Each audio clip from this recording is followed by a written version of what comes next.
Welcome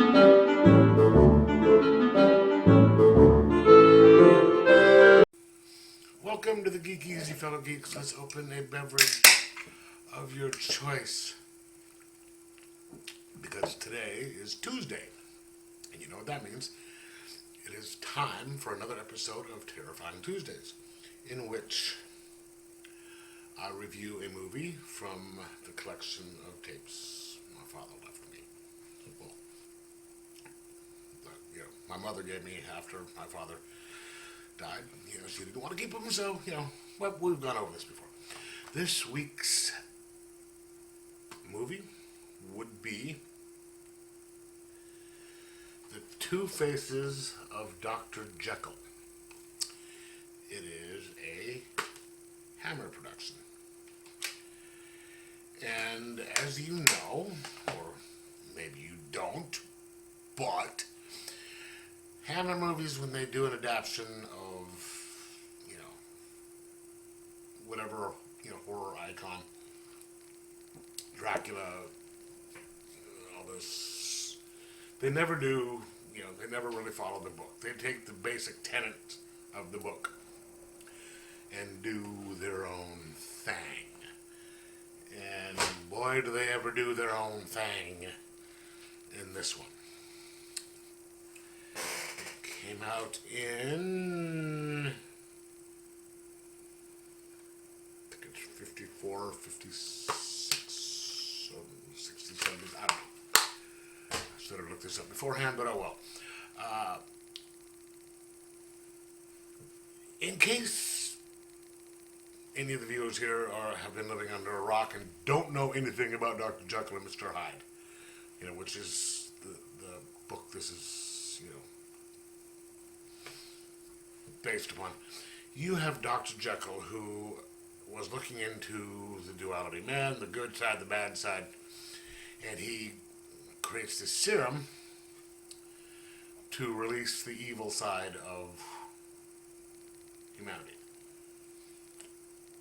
And he, his Dr. Jekyle is altruistic and a good guy.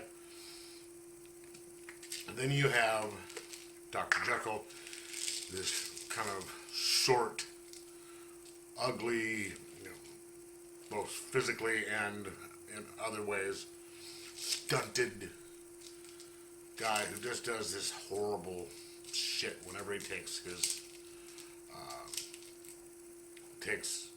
the serum, and that part eventually takes over, and just does all these horrible things, which leads to destroying everything. He goes out and kills somebody, yada yada yada, and it all ends tragically. In this one, the premise is kind of the same. You have Dr. Jekyle, who is married in this one. I really don't know if he's married in the book. It's been ages since I've read it, even though I've got a copy of it over in my bookshelf over there. He is running this school for mute kids and trying, he's got this theory that there's, how they act, since they can't speak, is them expressing their insides, look what they do. And he thinks there are two different types of humans inside. There's, they do kind of a big philosophical thing. There's, some of them are just above good and evil. And, his theories have gotten kicked out of the scientific community, and so he's working out of a lab in his own place. And is basically consumed with his work. So consumed that his gorgeous wife is concerned. She has this, friend come over and talk to him, but she is also having an affair with a young Christopher Lee who plays a kind of a, you know, gentleman who is just his basic shit. You name whatever vice you have, you can find he's into it. He's nailing, you know, Mrs. Jekyll. He's a horrible gambler, never wins, and he's also borrowing money from Dr. Jekyll for obligations to pay off his debts and all that. And Dr. Jekyll's like, yeah, fine, just leave him, get me to leave him alone. But he's using it to finance his affair with Mrs. Jekyll, which he doesn't know. Now, when Dr. Jekyll finally, you see him change and use the thing on himself, he doesn't become this short, ugly, guy in there. He becomes this really kind of a good-looking dude, but he is, just looking for pleasure. He considers himself above the moral constraints of civilized humanity. Yeah, and so he just does all this shit, and he goes with Christopher Lee's character, and just to experience all these different things. It's like, okay, I will cover your bets, I will cover your money. You show me all this good stuff and all that. So that's the movie's about the duality of good versus evil obligations and all that, but it's also him just going out and doing all these weird stuff that you can find in a Hammer movie, really kind of sexual stuff, as far as I could push it back in the days. And then he also realizes that this guy is nailing his wife. So he hatches this elaborate hoax, plot to do it. So it's Dr. Jekyll and Mr. Hyde with a Hammer spin on it. With if you watch a Hammer movie, especially the horror ones, they kind of push the boundaries for the time on sexuality and all that, and you're doing all sorts of stuff.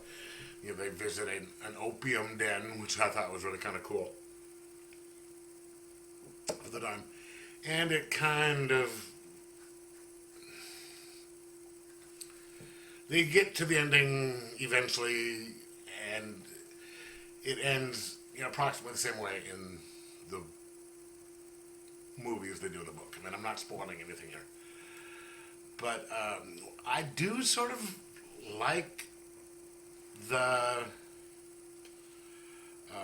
interpretation they have in this one, because it's a little bit more fun. You have you have Mr. Hyde basically visiting these places, these dance halls with these where you can get yourself an acquaintance for the night. He calls her a 4-penny whore. I'm like, damn. And just, insulting the hell out of these people, just being this, vile human. And it's like you're watching Christopher Lee's character and Dr. Jekyll, Mr. Hyde, who was played by the same, Dr. Jekyll and Mr. Hyde are played by the same guy. Just, one guy, without the heavy, eyebrows. And the Dr. Jekyll in this one is kind of the ugly one. Mr. Hyde is the good-looking one in this one. And that's why he gets away with it in this one, because all the girls are kind of attracted to him. You get to see him who gets to out-lech the other. And it's like, oh, this is going to be fun. And just the discussions they have on their outlook on life is just like, geez, these are bad people. And it's kind of fun. I enjoy this take on the movie. And it's weird because this one actually, a lot of these Dracula ones usually don't have, like the big two in it, Well, there's certain ones that have, like the big two, either Peter Cushing or Christopher Lee. You have, like a lot of the Frankenstein ones have, Peter Cushing. The vampire ones have Peter Cushing and Christopher Lee. But this one, this one has Christopher Lee in a supporting role, which is kind of neat to see him playing something, other than a vampire, which happens to be my favorite horror character, horror monster, in case you haven't noticed. But these movies are just, this movie is done with the usual Hammer flair, the Hammer style. You've got, kind of over the top drama. You have, just sex. You have, situations, beautifully shot. Just, this one actually has some incredible dialogue in it. Beautiful scenery, or not really, scenery with all the, scantily clad women, but it just, everything about it just looks fantastic, and it kind of just grabs your attention and doesn't let go. And I'm sure there are people out there who would argue as to which version of Dr. Jekyll and Mr. Hyde would be better, the classic version or this. But I think each one has its, different merits. And I really enjoy this one. I am going to give it a 4.5 out of 5 and just say, watch it and just enjoy the hell out of it, because it's just pure going, in a fun way. See which characters just, which one of the three people out-skeeves each other. Because the wife in this one is no innocent waif. She's pretty bad too, so it's a skeeve fest, and it's fun to watch. So, like I said, 4.5 out of 5. It's different than a lot of the other Hammer horrors. And so, yeah, watch it. Enjoy it. I know I did. Anyway, let me know in the comments below whether you liked it or not, or if you saw it, or if you liked it. Let me know. Like, subscribe, possibly share, and most of all, enjoy your horror.